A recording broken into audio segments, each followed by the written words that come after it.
অমূলদ সংখ্যা ইংরেজিতে যাকে বলে ইরেশনাল নাম্বার, যে সংখ্যাকে পি বাই কিউ আকারে প্রকাশ করা যায় না, যেখানে পি ও কিউ পূর্ণ সংখ্যা এবং কিউ নট ইকুয়াল 0, সেই সংখ্যাকে অমূলদ সংখ্যা বলা হয়। এখানে পি কিউ এর পরিচয় আগের মতোই আছে, অর্থাৎ মূলদ সংখ্যার বেলাও এমনই পরিচয় ছিল।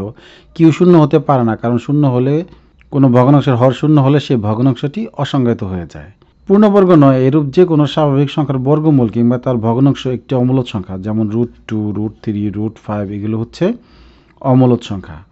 √5/2ও একটি অমূলদ সংখ্যা। এগুলোকে দশমিকে প্রকাশ করলে দেখা যাচ্ছে দশমিকের পরে অসীম আসতেই থাকে সংখ্যা, এবং কি আসবে জানা যায় না, দেখে বোঝার উপায় নাই। এই ধরনের দশমিক ভগ্নাংশকে আমরা বলি অসীম অনাবৃত দশমিক ভগ্নাংশ।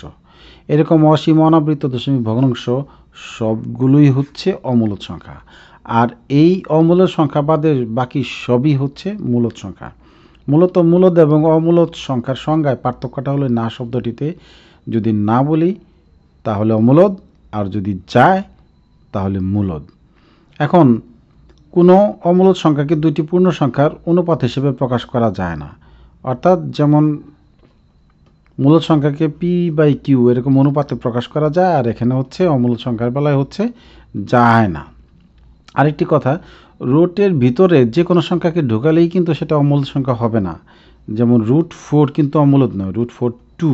তাহলে আমরা দেখলাম রুটের ভিতরে যদি কোনো পূর্ণবর্গ সংখ্যা ঢুকাই, যেমন 4, 9, 16, তাহলে কিন্তু সেটা পূর্ণ সংখ্যা হয়ে যাচ্ছে, সেগুলো আবার অমূলদ সংখ্যা হচ্ছে না। সবাইকে অনেক অনেক ধন্যবাদ।